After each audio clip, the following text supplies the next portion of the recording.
എപ്പിസോഡിൻ്റെ തുടക്കത്തിൽ തന്നെ സെക്യൂരിറ്റികൾ നമ്മുടെ കള്ളിയായ പെൺകുട്ടിയെയും യോയിനെയും നോക്കിയിട്ട് നടക്കാണ്. കുറേ അന്വേഷിച്ചെങ്കിലും അവർക്ക് അവരെ കാണാനായിട്ട് പറ്റിയില്ല. അങ്ങനെ ഡ്രിൽ റൂമിൻ്റെ ഉള്ളിൽ ചെന്നിട്ട് നോക്കുന്നുണ്ട്. പക്ഷേ അവിടെ ഒരാളുടെ കാലം മാത്രമാണ് കണ്ടതുകൊണ്ട് അവർ രണ്ടുപേരും ഇതിൻ്റെ ഉള്ളിൽ ഇല്ല എന്ന് വിചാരിച്ച് സെക്യൂരിറ്റികൾ അവിടെ നിന്ന് പോവുകയാണ്. അതിൻ്റെ ഉള്ളിലാണെങ്കിൽ ഒരു ക്യാമറ ഉണ്ടായിരിക്കും. ക്യാമറ കണ്ട ഉടനെ തന്നെ ആ പെൺകുട്ടിയാണെങ്കിൽ അവരുടെ സിറ്റുവേഷൻസ് എല്ലാം മറന്നിട്ട് ഭയങ്കര രീതിയിൽ പോസ് ചെയ്യാണ്. യോയിന് ഇത് ഭയങ്കര അരോചകമായിട്ടാണ് തോന്നുന്നത്. അടുത്ത സീനിൽ നമ്മുടെ ഷെഫാണെങ്കിൽ അവൻ്റെ ബ്രദറിനോടും സംസാരിച്ചുകൊണ്ടിരിക്കുകയാണ്. അപ്പോൾ ആ പെൺകുട്ടി നമ്മുടെ ഓടിപ്പോന്ന് കാണും. നിന്റെ കൂടെ വന്ന ചെക്കൻ്റെ എതിർത്ത് പിടിച്ച് അങ്ങോട്ട് ഓടുന്നുണ്ടെന്ന് അവൾ പറയുന്നുണ്ട്. ഞാനെന്നാൽ എന്താണെന്ന് ചെന്ന് നോക്കാമെന്ന് പറഞ്ഞ് നമ്മുടെ ഷെഫാണെങ്കിൽ അവിടെ നിന്ന് നിൽക്കുന്നുണ്ട്. അവനാണെങ്കിൽ പറയുന്നുണ്ട്, അച്ഛൻ്റെ ബർത്ത്ഡേക്ക് വരാൻ നോക്കാം, പക്ഷെ എനിക്ക് സമയമില്ലായിരിക്കും എന്ന് പറഞ്ഞിട്ടാണ് അവിടെ നിന്ന് പോകുന്നത്. യോയും ആ പെൺകുട്ടിയാണെങ്കിൽ ഓടി പുറത്തു പോയി ഒളിക്കാണ്. അവിടെ ചെന്ന് നിൽക്കുമ്പോഴേക്കും നമ്മുടെ യോ പറയാണ്, നീ ഒരു ഫോട്ടോ എഡിറ്റ് ആണല്ലേ എന്ന് ചോദിക്കുമ്പോഴേക്കും, ആരാണ് ഫോട്ടോ എഡിറ്റ്? ഞാനൊന്നും ഫോട്ടോ എഡിറ്റ് അല്ലെന്ന് പറയുമ്പോൾ തന്നെ യോ ഫോട്ടോ എടുക്കുന്ന പോലെ വെറുതെ ആക്ഷൻസ് കാണിക്കുകയാണ്. ആക്ഷൻസ് കാണിക്കുമ്പോൾ തന്നെ അവൾ ഭയങ്കരമായിട്ട് പോസ് ചെയ്യുന്നുണ്ട്. പെട്ടെന്ന് അവൾക്ക് റിയാലിറ്റി മനസ്സിലായി. അവൾ വെറുതെ കിടന്ന് ഒച്ചയെടുക്കാണ്. ഞാൻ പറഞ്ഞില്ലേ നീ ഒരു ഫോട്ടോ ഒളിക്കാണെന്ന്. അത് മാത്രമല്ല, നമ്മളിങ്ങനെ ഒളിച്ചിക്കേണ്ട ആവശ്യമൊന്നുമില്ല, ഞാനൊന്നും ചെയ്തിട്ടില്ലെന്ന് ഞാൻ അവരോട് പോയി പറയാൻ പോണേന്ന് ആ പെൺകുട്ടി പറഞ്ഞോണ്ട് പോകുമ്പോൾ അവളുടെ പുറകെ പോകുന്നുണ്ട്. പെട്ടെന്ന് ഒരു സാധനത്തിൽ തട്ടി ആക്സിഡൻ്റ് ആയി. അവൻ്റെ നെറ്റി നന്നായിട്ട് വേദന എടുക്കുന്നുണ്ട്. എല്ലാവരും അങ്ങോട്ട് ഓടി വരാണ്. അങ്ങനെ നമ്മൾ അടുത്ത സീനിൽ കാണിക്കുന്നത് ആ പെൺകുട്ടി ഫസ്റ്റ് എയ്ഡ് ബോക്സ് ഒക്കെ കിട്ടുന്ന ഒരു സ്ഥലത്തിൻ്റെ മുമ്പിൽ നിൽക്കുകയാണ്. അവളവിടെ കുറേ നേരമായിട്ട് യോയിന് വേണ്ടിയിട്ട് വെയിറ്റ് ചെയ്യാണ്. യോ അകത്ത് നിന്ന് ഫസ്റ്റ് എയ്ഡ് എല്ലാം കഴിഞ്ഞ് പുറത്തേക്ക് ഇറങ്ങുമ്പോൾ അവളോട് ചോദിക്കുന്നുണ്ട്, നീ എന്നാണ് ഇതുവരെ പോകാഞ്ഞതെന്ന്? നീ എന്നെ പറ്റി എന്താണ് വിചാരിച്ചിരിക്കുന്നത്? ഞാൻ അകത്തേക്ക് ഒരു പെൺകുട്ടിയല്ല. നിന്നെ അപകടത്തിൽ ഒറ്റക്ക് ഞാൻ ഇട്ടിട്ട് പോയില്ല. നിനക്ക് വേണ്ടി ഞാൻ ഇത്ര നേരം വെയിറ്റ് ചെയ്ത് നിൽക്കണമായിരുന്നു എന്നാണ് അവൾ പറയുന്നത്.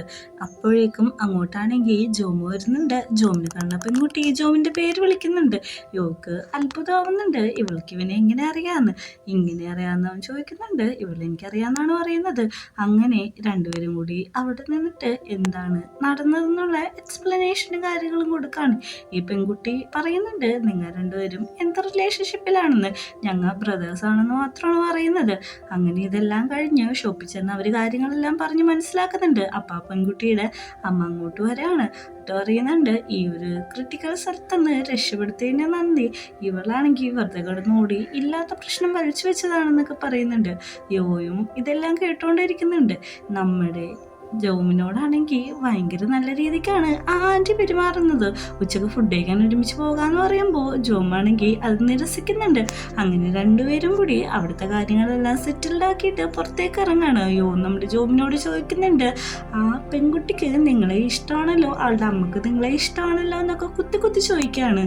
അവളെ എനിക്ക് ചെറുപ്പം തൊട്ട് അറിയാം. എനിക്ക് അങ്ങനെ ഒരു ഫീലിങ്സ് അവളോടില്ല.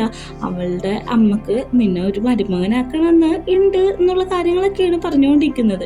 പെട്ടെന്ന് അവൻ്റെ ഫോണിട്ട് ഒരു കോള് വരുന്നുണ്ട്. നാട്ടില് അവരാ മിഠായി ഉണ്ടാക്കുന്ന സ്ഥലം കത്തിപ്പോയെന്നാണ് അത് പറയുന്നത്. അങ്ങനെ അവിടെയാണ് കാണിക്കുന്നത്. അവിടെ ഫുള്ള് തീ പിടിച്ചിട്ട് എല്ലാ സാധനങ്ങളും കത്തി നശിക്കുകയാണ്. ജോം അങ്ങോട്ട് വേഗത്തിൽ തന്നെ ഓടിയെത്തുന്നുണ്ട്.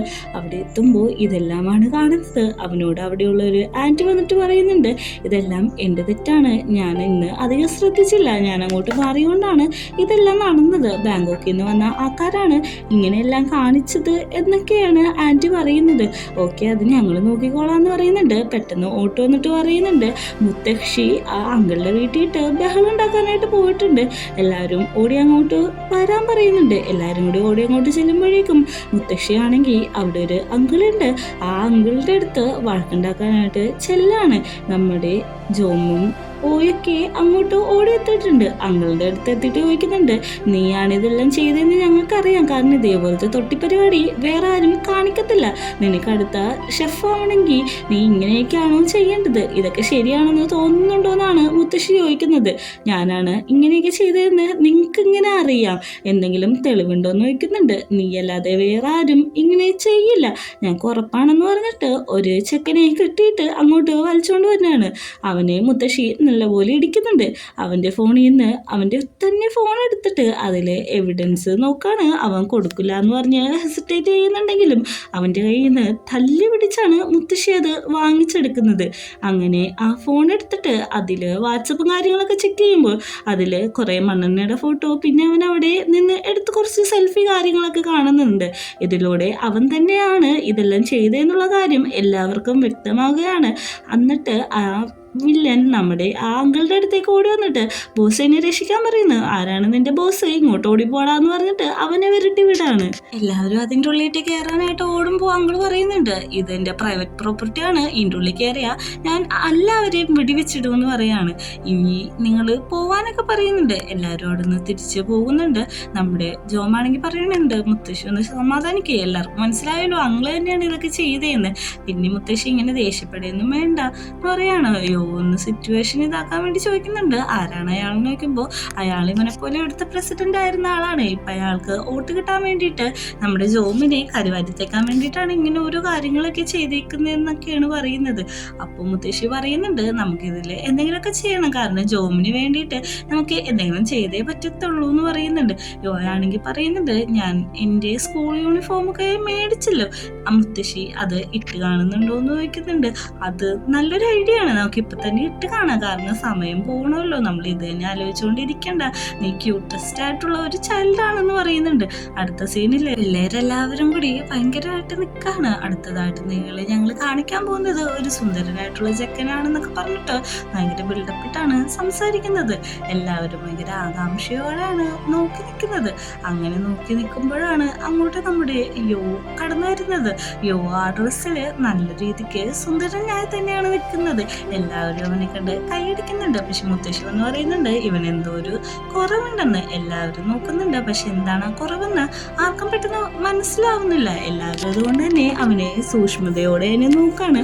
ജോം പറയുന്നുണ്ട്, ആ കുറവെന്താണെന്ന് എനിക്ക് മനസ്സിലായി, അത് ഇവൻ്റെ ഹെയർ കട്ടാണെന്നാണ് പറയുന്നത്.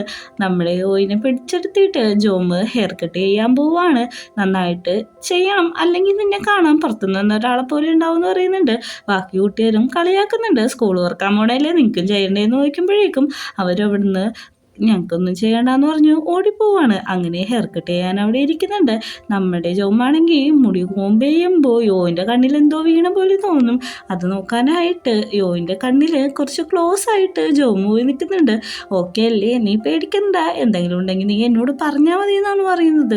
ഓക്കെ എന്ന് പറയുന്നുണ്ട്. അങ്ങനെ രണ്ടുപേരും കൂടി കുറച്ച് ക്ലോസ് ആയിട്ടിരിക്കുന്നുണ്ട്. പെട്ടെന്ന് തന്നെ മുടി കട്ട് ചെയ്യുമ്പോൾ ഡ്രിമ്മർ തലവഴി കയറി പോകുന്നതാണ് കാണിക്കുന്നത്. എല്ലാവരും ഷോക്കായിട്ട് അവിടെ നിൽക്കുന്നുണ്ട്. എല്ലാവരും ടെൻഷൻ അടിച്ച് നിൽക്കുകയാണ്. മുടി നടുക്കുകൂടി കയറിപ്പോയല്ലോ എന്നുള്ള രീതിയിൽ. പെട്ടെന്ന് നോക്കുമ്പോഴാണ് അവിടുത്തെ പ്ലഗിൻ്റെ സ്വിച്ച് ഇട്ടിട്ടുണ്ടാവില്ല. പെട്ടെന്ന് തന്നെ യോ എണീക്കാണ്. എനിക്ക് മുടിയും വെട്ടണ്ട, ഒന്നും വെട്ടണ്ട, ഇങ്ങനെ എന്നെ അക്സെപ്റ്റ് ചെയ്യാൻ പറ്റുന്നവർ മാത്രം എന്നെ അക്സെപ്റ്റ് ചെയ്താൽ മതി എന്ന് പറഞ്ഞിട്ട് എണീറ്റ് പോകാണ് അവിടുന്ന്. യോയാണെങ്കിൽ വെറുതെ ഇരിക്കുന്നത് കൊണ്ട് തന്നെ അമ്മക്ക് അച്ഛനും മെസ്സേജ് അയക്കാണ്. അപ്പോഴാണ് ആ പെൺകുട്ടി മിക്സ് അവൻ്റെ അമ്മക്ക് റിക്വസ്റ്റ് അയച്ചിട്ട് അവനെ പറ്റി അന്വേഷിച്ചിരുന്നു എന്നൊക്കെ അറിയുന്നത്. അമ്മേനോട് പറയുന്നുണ്ട്, യാതൊരു കാരണവശാലും എന്നെ പറ്റിയുള്ള ഒരു ഡീറ്റെയിൽസും പറയേണ്ട ആവശ്യമില്ല എന്നുള്ള രീതിയിലാണ് സംസാരിക്കുന്നത്. അടുത്ത സീനിൽ രാവിലെ തന്നെ ജോമു വന്നിട്ട് എല്ലാവരും വിളിച്ചെണീപ്പിക്കുകയാണ്. രാവിലെയായി, എല്ലാവർക്കും കോളേജിലും ക്ലാസ്സിലൊക്കെ പോകാനായിട്ട് സമയമായി. എണീക്കാൻ പറയുന്നുണ്ട്. യോനെ കുറേ തട്ടി വിളിച്ച് എണീക്കുന്നുണ്ട്. അവനാണെങ്കിൽ ഫസ്റ്റ് ഡേ ആയതുകൊണ്ട് തന്നെ ഭയങ്കര സന്തോഷത്തിലാണ്. അവൻ രാവിലെ തന്നെ ചാടിപ്പിടിച്ച് എണീക്കുന്നുണ്ട്. എല്ലാങ്ങളും ഒരുമിച്ചാണ് കുളിക്കാനായിട്ട് ചെന്ന് നിൽക്കുന്നത്. ഓട്ടാണെങ്കിൽ ഇങ്ങനെ കച്ചകെട്ടി നിൽക്കുന്ന പോലെയാണ് നിൽക്കുന്നത്. ഭയങ്കര ക്യൂട്ടായിട്ടുണ്ട് ഓട്ടിന് കാണാനായിട്ട്. എല്ലാവരും കൂടി തണുത്ത വെള്ളത്തിൽ ഒച്ചയെടുത്ത് കരഞ്ഞ് കുളിച്ചോണ്ടിരിക്കുകയാണ്. എന്തോ അവരെ കൊല്ലുന്ന രീതിയിലാണ് അവർ കരഞ്ഞുകൊണ്ടിരിക്കുന്നത്. അങ്ങനെയോ നല്ല രീതിക്ക് തന്നെ അവൻ്റെ ഡ്രസ്സും കാര്യങ്ങളെല്ലാം ഇട്ട് സ്കൂളിലേക്ക് പോകാനായിട്ട് യാത്ര ചെയ്തുകൊണ്ടിരിക്കുകയാണ്. നമ്മുടെ യോയിനെ കൊണ്ടുവയ്ക്കാനായിട്ട് ജോമും ബസ് സ്റ്റോപ്പിട്ട് പോകുന്നുണ്ട്. ജോമിന് ഒരു കർച്ചീഫ് ഉണ്ട്, ഒരു ലക്കി കർച്ചീഫ്. അത് നമ്മുടെ യോയ്ക്ക് എടുത്തു കൊടുക്കുകയാണ്. ഇത് പിടിച്ചോ, നിനക്ക് ഇത് എന്തായാലും ആവശ്യം വരുമെന്ന് പറഞ്ഞിട്ടാണ് കൊടുക്കുന്നത്. പക്ഷെ അവൻ മേടിക്കാത്തതുകൊണ്ട് തന്നെ നമ്മുടെ യോയിൻ്റെ പോക്കറ്റിലാണ് വെച്ചെടുക്കുന്നത്. അങ്ങനെ സ്കൂൾ ബസ് അവിടുന്ന് ഭയങ്കര സന്തോഷത്തോടെ പോകുന്നതാണ് നമ്മളെ കാണിക്കുന്നത്. അങ്ങനെ അവിടെ സ്കൂളാണ് കാണിക്കുന്നത്. സ്കൂളിലാണെങ്കിൽ എല്ലാ പിള്ളേരും കറക്റ്റായിട്ട് ഡ്രസ്സ് ഇട്ടിട്ടുണ്ടോ എന്ന് നോക്കാൻ വേണ്ടിയിട്ട് ടീച്ചർ വെയിറ്റ് ചെയ്ത് നിൽക്കുകയാണ്. അങ്ങോട്ടേക്ക് നമ്മുടെ യോ വരും. ടീച്ചർക്ക് അവനെ കാണുന്നതും ഭയങ്കര അട്രാക്റ്റീവായിട്ട് തോന്നും. പെട്ടെന്ന് തന്നെ നീയല്ലേ ജോമു പറഞ്ഞ ആളെന്ന് ചോദിക്കുന്നുണ്ട്. അതേന്ന് പറയുന്നുണ്ട്. വരൂ വന്നാൽ നമുക്ക് ക്ലാസ്സിൽ പോയിട്ട് എല്ലാവരും പരിചയപ്പെടാം, പിന്നെ നിനക്ക് ഒന്നും പറയാനില്ല, നീ നന്നായിട്ട് തന്നെ ഡ്രസ്സൊക്കെ ചെയ്തിട്ടുണ്ട് എന്ന് പറഞ്ഞിട്ടാണ് വരുന്നത്. ക്ലാസ്സിലാണെങ്കിൽ ഒരു ഗ്യാങ് ഉണ്ട്, അതായത് ഒരു ഗുണ്ടാ മോഡിൽ ഒരു 3 പേര് ചേർന്നിട്ടുള്ള ഗ്യാങ്. അവിടെ എല്ലാം പുതിയ കുട്ടിക്ക് നമ്മുടെ ക്ലാസ്സിട്ട് വരുന്നതിനെ കുറിച്ചാണ് സംസാരിച്ചുകൊണ്ടിരിക്കുന്നത്. അവനെ നമ്മുടെ ഗ്യാങ്ങിൽ ചേർക്കണോ വേണ്ടിയോ എന്നുള്ള ചർച്ചയാണ് അവിടെ നടക്കുന്നത്. പെൺകുട്ടികളും ഇതേ ചർച്ച തന്നെയാണ്. ഭയങ്കര ഹാൻസമായിട്ടുള്ള ഒരു കൊച്ചാണ് ബാങ്കോക്കിൽ നിന്ന് വരുന്നത് എന്നൊക്കെയാണ് പറഞ്ഞുകൊണ്ടിരിക്കുന്നത്. എല്ലാവരും വർത്താനം പറഞ്ഞുകൊണ്ടിരിക്കുമ്പോഴേക്കും ടീച്ചറും യോയും കൂടി അങ്ങോട്ട് കയറി വരുന്നുണ്ട്. ടീച്ചർ പറയുന്നുണ്ട്, ഇതാണ് യോ, ബാങ്കോക്കിൽ നിന്ന് വന്നതാണ്. അവൻ്റെ അച്ഛനും അമ്മയും അബ്രോഡ് ആയതുകൊണ്ട് അവനെ ഇവിടെ പഠിക്കാനാക്കിയതാണ്. ബാക്കി നിങ്ങൾ ഇൻ്റർവെൽ സമയത്ത് അവനോട് കാര്യങ്ങളെല്ലാം ചോദിച്ച് മനസ്സിലാക്കിക്കോളാനാണ് പറയുന്നത്. എന്നിട്ട് യോ പറയുന്നുണ്ട്, എൻ്റെ പേര് യോ എന്നാണ്, ബാങ്കോക്കിൽ നിന്നാണ് വന്നത് എന്നൊക്കെ പറയുന്നുണ്ട്. അവൻ്റെ സെൽഫെല്ലാം ഇൻട്രൊഡ്യൂസ് ചെയ്ത് കഴിഞ്ഞ് അവൻ ക്ലാസ്സിൽ സാധാരണ ഒരു കുട്ടിയെ പോലെ അറ്റൻഡ് ചെയ്തുകൊണ്ടിരിക്കുകയാണ്. നെക്സ്റ്റ് സീനിൽ നമ്മുടെ വില്ലേജിൽ ഒരു മീറ്റിംഗ് നടക്കുകയാണ്. ജോമാണ് ആ മീറ്റിങ്ങിന് നേതൃത്വം കൊടുക്കുന്നത്. പെട്ടെന്ന് തന്നെ ആ വില്ലനായിട്ടുള്ള അങ്കിള് അങ്ങോട്ട് വരുന്നുണ്ട്. അങ്കിള് വന്നിട്ട് അതിൽ തർക്കിക്കുന്നുണ്ട്. ജോം പറയുന്ന പ്ലാൻ അവർക്ക് നാട്ടുകാർക്ക് കുറച്ച് മോശമായിട്ട് തോന്നുന്നുണ്ട്, പക്ഷെ അങ്കിള് പറയുന്ന പ്ലാനാണ് അവർക്കെല്ലാവർക്കും ഇഷ്ടപ്പെടുന്നത്. അടുത്ത തവണ ഇങ്ങനെ ഒരു മീറ്റിംഗ് ആക്കുമ്പോൾ എന്തായാലും എന്നെ അറിയിക്കണമെന്ന് പറഞ്ഞിട്ടാണ് ആ അങ്കിള് അവിടുന്ന് പോകുന്നത്. നേരെ മറിച്ച് സ്കൂളിൽ ലഞ്ച് ടൈം ആയിട്ടുണ്ട്.